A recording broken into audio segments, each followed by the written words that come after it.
बातमीपत्रात आता पाहूयात गल्लीपासून ते दिल्लीपर्यंतच्या ताज्या घडामोडींचा धावता आढावा। राष्ट्रवादी काँग्रेस शरदचंद्र पवार पक्षाचे अध्यक्ष शरद पवार यांनी संसदीय राजकारणातून संन्यास घेण्याचे संकेत दिलेत। आतापर्यंत मी 14 निवडणुका लढल्या, आणखी किती लढवायच्या, कुठेतरी थांबलं पाहिजे, नवी पिढी समोर यावी हे सूत्र हाती घेऊन मी आता कामाला लागलोय, असं ते बारामती इथं आयोजित एका प्रचार सभेत बोलताना म्हणाले। त्यांच्या या विधानामुळे ते सक्रिय राजकारणातून संन्यास घेणार असल्याची चर्चा राजकीय वर्तुळात रंगली आहे।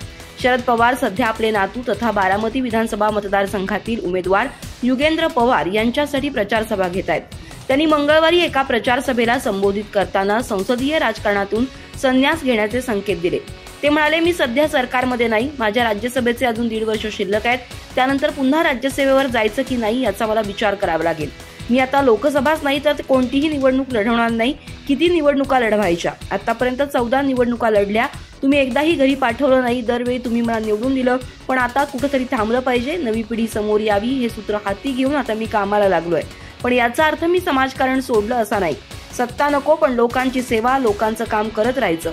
ज्या भागात दलित, भटके, विमुक्त, उपेक्षित या वर्गासाठी काही करता येईल ते करायचं, हा माझा स्वतःचा निर्णय आहे। आता आपल्याला निवडणूक नको हे मी ठरवलंय, पण असं असलं तरी राज्य व्यवस्थित चालावं यासाठी नवी पिढी तयार करायला पाहिजे। मराठा आंदोलक मनोज जरांगे पाटील यांनी विधानसभा निवडणुकीच्या मैदानातून माघार घेण्याची घोषणा केली आहे। यासाठी त्यांनी मित्रपक्षांकडून उमेदवारांची यादी आली नसल्याचं कारण दिलं, पण आता दलित नेते राजरत्न आंबेडकर यांनी त्यांचा दावा खोडून काढलाय। आम्ही मनोज जरांगे यांना अगोदरच उमेदवारांची यादी दिली होती, पण त्यानंतरही त्यांनी निवडणूक न लढण्याचा निर्णय घेतला। आम्ही त्यांच्या निर्णयाचा आदर करतो असं ते म्हणाले। मनोज जरांगे यांनी रविवारी रात्री राज्यातील विधानसभेच्या काही जागा लढवण्याची घोषणा केली, पण सोमवारी सकाळी त्यांनी अचानक निवडणुकीच्या रिंगणातून माघार घेतली। त्यांच्या या निर्णयामुळे राज्यात एकच खळबळ माजली। जरांगे यांनी आपण आपल्या मित्रपक्षांकडून उमेदवारांची यादी वेळेत न मिळाल्यामुळे निवडणुकीच्या रिंगणातून माघार घेत असल्याचं स्पष्ट केलं। आता भारतीय बौद्ध महासभेचे अध्यक्ष राजरत्न आंबेडकर यांनी त्यांचा दावा खोडून काढलाय। राजरत्न आंबेडकर म्हणाले, मनोज जरांगे यांनी विधानसभा निवडणूक न लढवण्याचा निर्णय जाहीर केला, आम्ही त्यांच्या निर्णयाचा सन्मान करतो। निवडणूक लढवायची किंवा नाही हा त्यांचा निर्णय होता, आम्ही त्यांना याविषयीचे सर्वाधिकार दिले होते, आम्ही त्या विरोधात जाणार नाही, पण जरांगे यांनी निवडणूक न लढवण्याचं जे कारण दिलं त्यामुळे मराठा, दलित, बौद्ध आणि मुस्लिमात एक संभ्रमावस्था निर्माण झाली आहे। ही संभ्रमावस्था दूर करणं ही माझी जबाबदारी आहे, कारण आमच्यासाठी सामाजिक ऐक्य हे महत्त्वाचं आहे। भाजप नेत्या पूनम महाजन यांनी लोकसभा निवडणुकीत भाजपनं कापलेल्या तिकिटावर प्रथमच भाष्य केलंय। लोकसभा निवडणुकीत माझं तिकीट कापण्यात आलं ते एक षडयंत्र होतं, पण मी ते षडयंत्र काय होतं, ते कुणी रचलं होतं ते शोधण्याच्या फंद्यात पडले नाही, कारण या सर्व छोट्या गोष्टी आहेत। मी प्रमोद महाजन यांची कन्या आहे, मी काम करण्याला जास्त महत्त्व देते असं त्या म्हणाल्या। प्रमोद महाजन यांची हत्या हा कौटुंबिक विषय नव्हता, तर एक खूप मोठं षडयंत्र होतं। माझ्या वडिलांना रोखण्यासाठी त्यांची हत्या करण्यात आली असा दावाही पूनम यांनी यावेळी केला। भाजपनं लोकसभा निवडणुकीत मुंबई उत्तर मध्य मतदारसंघातून पूनम महाजन यांचं तिकीट कापलं होतं, त्यांच्या जागी भाजपनं ज्येष्ठ विधिज्ञ उज्ज्वल निकम यांना उमेदवारी दिली होती। पूनम महाजन यांनी त्यावेळी पक्षाच्या या निर्णयावर कोणतंही भाष्य केलं नाही, पण आता एका हिंदी संकेतस्थळाला दिलेल्या मुलाखतीत त्यांनी आपलं मन मोकळं केलंय, तसंच आपलं तिकीट कापणं हे एक कारस्थान असल्याचा आरोप केलाय। पूनम महाजन म्हणाल्या, संघर्ष वाटायला येतो तेव्हा संघर्ष करण्याला महत्त्व आहे। माझी विधानसभा निवडणूक लढवण्याची इच्छा नव्हती, मी प्रमोद महाजन यांची कन्या आहे, त्यांची शिकवण माझ्या पुढे आहे, माझं तिकीट का कापलं हे मी केव्हाच विचारलं नाही, तसंच मला खासदार केलं नाही म्हणून आमदार करा अशी मागणीही केली नाही। माझा काम करण्यावर विश्वास आहे, मी काही कुणाला सांगण्यास किंवा विचारण्यास जात नाही। महाराष्ट्र विधानसभा निवडणुकीच्या पार्श्वभूमीवर उद्धव ठाकरे यांच्या शिवसेनेनं बंडखोरांवर मोठी कारवाई केली आहे। बंडखोरांवर कारवाई करताना उद्धव ठाकरे यांनी पक्षविरोधी कारवायांमुळे 5 नेत्यांची पक्षातून हकालपट्टी केली आहे। त्यात भिवंडीचे माजी आमदार रुपेश म्हात्रे, विश्वास नांदेकर, चंद्रकांत घुगल, संजय आवारी, प्रसाद ठाकरे यांचा समावेश आहे। उद्धव बाळासाहेब ठाकरे शिवसेनेचे भिवंडी लोकसभा मतदारसंघ संपर्क प्रमुख रुपेश म्हात्रे यांची पक्षविरोधी कारवायांमुळे शिवसेना पक्षप्रमुख उद्धव ठाकरे यांच्या आदेशावरून पक्षातून हकालपट्टी करण्यात आली आहे। रुपेश म्हात्रे यांनी भिवंडी पूर्व विधानसभा मतदारसंघातून अपक्ष उमेदवार म्हणून निवडणूक लढवण्याचा निर्णय घेतला, तसंच पक्षविरोधी वक्तव्य आणि कारवायांमुळे त्यांची हकालपट्टी करण्यात आली।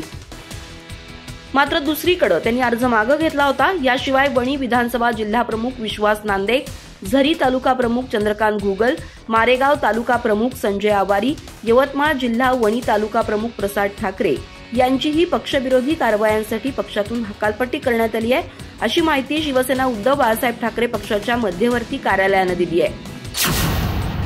उत्तर कोल्हापूर विधानसभा मतदारसंघासाठी मी सलग 7 दिवस आग्रह धरला, पण दुर्दैवानं काँग्रेसने ही जागा आम्हाला सोडली नाही, अशा शब्दात शिवसेना उद्धव बाळासाहेब ठाकरे पक्षाचे खासदार संजय राऊत यांनी मंगळवारी काँग्रेसचा चिमटा काढलाय. काँग्रेस उमेदवार मधुरिमा राजे यांनी सोमवारी कोल्हापूर उत्तर विधानसभा मतदारसंघातून ऐनवेळी माघार घेऊन काँग्रेसला जबर धक्का दिला. त्यानंतर कोल्हापूरचं राजकारण ढवळून निघालंय. या मतदारसंघात आता काँग्रेसवर अपक्ष उमेदवाराला पाठिंबा देण्याची वेळ आली आहे. संजय राऊत यांनी मंगळवारी सकाळी पत्रकारांशी संवाद साधताना या विषयाला हात घालत त्यावर नाराजी व्यक्त केली. ते म्हणाले, हा काँग्रेसचा अंतर्गत प्रश्न आहे. महाविकास आघाडीच्या जागा वाटपाच्या बैठकीत मी स्वतः 7 दिवस त्या जागेसाठी भांडलो, कारण कोल्हापूर उत्तर ही जागा शिवसेनेनं 7 वेळा घेतली आहे.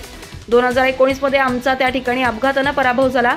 उद्धव ठाकरे मुख्यमंत्री असताना तिथं पोटनिवडणूक झाली होती. तेव्हा त्यांनी सांगितलं होतं की पोटनिवडणुकीत आम्ही आपल्याला पाठिंबा देतो, पण नंतर ही जागा आम्हाला द्या.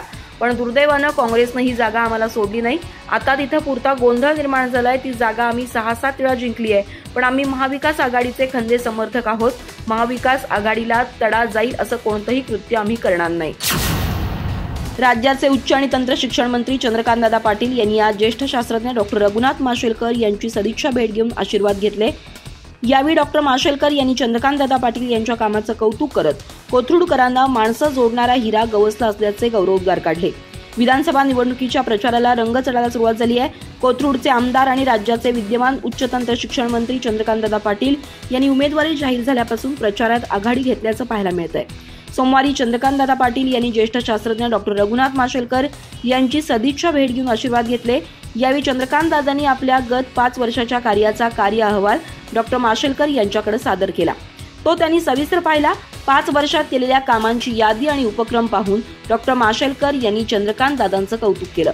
यावेळी चंद्रकांतदादांच्या कोथरूडमधील आरोग्यविषयक योजनांची डॉक्टरांनी आवर्जून माहिती घेतली. कोथरूड ही राज्याची सांस्कृतिक राजधानी आहे. इथं प्रत्येक व्यक्तीची एक वेगळीच ओळख आहे. खरं तर एखादा व्यक्ती, विशेष करून राजकीय व्यक्ती, मोठ्या पदावर पोहोचल्यावर त्याच्या स्वभावातही फरक पडतो. विनयशीलता, नम्रपणा कमी होतो, पण चंद्रकांतदादा पाटील यांनी आपल्यातील विनयशीलता, नम्रपणा आणि समाजाप्रती समर्पित होऊन काम करण्याचा गुण सोडलेला नाही. गेल्या 5 वर्षात चंद्रकांतदादा पाटील यांनी आपल्या कामाच्या माध्यमातून कोथरूडकरांच्या मनात वेगळं स्थान निर्माण केलंय. चंद्रकांतदादा पाटील यांच्या रूपानं कोथरूडकरांना माणसं जोडणारा हिरा गवसलाय, असे गौरवोद्गार त्यांनी यावेळी काढले. मालदीवनं पाकिस्तानमधील आपले उच्चायुक्त मोहम्मद तोहा यांना परत बोलवण्याचा निर्णय घेतलाय. खरं तर तोहा यांनी 1 नोव्हेंबर रोजी इस्लामाबादमध्ये तालिबानी मुत्सद्दी सरदार अहमद साकीब यांची भेट घेतली होती. या दरम्यान दोन्ही नेत्यांमध्ये अफगाणिस्तान मालदीव संबंधावर चर्चा झाली. 2021 मध्ये अफगाणिस्तानात तालिबानचे पुनरागमन झाल्यापासून अद्याप कोणत्याही देशानं त्यांच्या सरकारला मान्यता दिलेली नाही. मात्र अफगाणिस्तानात 3 वर्षांपासून सत्तेवर असलेला तालिबान अनेक देशांशी राजनैतिक संबंध प्रस्थापित करण्याचा प्रयत्न करत आहे. पाकिस्तान, चीन, रशिया आणि इराण सारख्या मध्य आशियातील अनेक देशांनी अफगाणिस्तानशी राजनैतिक संबंध सुरू केलेत. मात्र काबूलमध्ये सर्व पाश्चिमात्य देशांचे दूतावास अजूनही बंद आहेत. दक्षिण आशियातील सर्वात लहान इस्लामिक देश असलेल्या मालदीवनंही अद्याप तालिबानची ताकद ओळखलेली नाही. मालदीवच्या परराष्ट्र मंत्रालयानं सांगितलं की त्यांनी या बैठकीसाठी त्यांच्या उच्चायुक्तांना परवानगी दिली नाही. या कारणास्तव सरकारनं त्यांना परत बोलावण्याचा निर्णय घेतलाय. न्यूज एजन्सी AFPनं दिलेल्या माहितीनुसार इस्लामाबादमधील मालदीव मिशनच्या वेबसाईटवरूनही तोहाचं नाव हटवण्यात आलंय. मालदीवच्या स्थानिक मीडिया रिपोर्ट्सनुसार तोहा यांना यावर्षी जुलैमध्ये पाकिस्तानमध्ये उच्चायुक्त म्हणून पाठवण्यात आलं होतं. तोहा यांच्यावर कारवाई करणार असल्याचं मालदीव सरकारनं म्हटलंय. सुप्रीम कोर्टानं UP मदरसा एज्युकेशन बोर्ड ऍक्ट 2004 वर निर्णय दिलाय. न्यायालयानं मदरसा कायद्याची वैधता कायम ठेवली आहे. त्यामुळे उच्च न्यायालयाच्या निर्णयाला स्थगिती देण्यात आली आहे. खरं तर यापूर्वी 5 एप्रिल 2024 रोजी सर्वोच्च न्यायालयानं मदरसा कायदा असंविधानिक घोषित करणाऱ्या अलाहाबाद उच्च न्यायालयाच्या निर्णयाला स्थगिती दिली होती. केंद्र आणि उत्तर प्रदेश सरकारकडूनही उत्तर मागवण्यात आलं. 22 ऑक्टोबर रोजी सर्वोच्च न्यायालयानं उच्च न्यायालयाच्या निर्णयाचा 17 लाख विद्यार्थ्यांवर परिणाम होणार असल्याचं सांगितलं होतं. विद्यार्थ्यांना दुसऱ्या शाळेत बदली करण्यास सांगणं योग्य नाही. देशात धार्मिक शिक्षण हा कधीच शाप राहिला नाही. धर्मनिरपेक्षता म्हणजे जगा आणि जगू द्या. मुख्य न्यायमूर्ती DY चंद्रचूड, न्यायमूर्ती JB पारडीवाला आणि न्यायमूर्ती मनोज मिश्रा यांच्या खंडपीठानं 22 ऑक्टोबर रोजी निर्णय राखून ठेवला होता. मदरसा अजिजिया इजाजुतुल उलूमचे व्यवस्थापक अंजुम कादरी आणि इतरांनी अलाहाबाद उच्च न्यायालयाच्या निर्णयाला सर्वोच्च न्यायालयात आव्हान दिलं होतं. 22 मार्च रोजी उच्च न्यायालयाच्या लखनौ खंडपीठानं 86 पानांचा निकाल दिला होता. वेगवेगळ्या धर्मातील मुलांमध्ये भेदभाव करता येणार नाही असं सांगण्यात आलं. त्यांना धर्माच्या आधारे विविध प्रकारचं शिक्षण देता येत नाही, असं केलं तर ते धर्मनिरपेक्षतेचं उल्लंघन ठरेल। यासोबतच यूपी सरकारला एक योजना तयार करण्यास सांगितलं होतं, जेणेकरून मदरशांमध्ये शिकणाऱ्या विद्यार्थ्यांना औपचारिक शिक्षण व्यवस्थेत समाविष्ट करता येईल।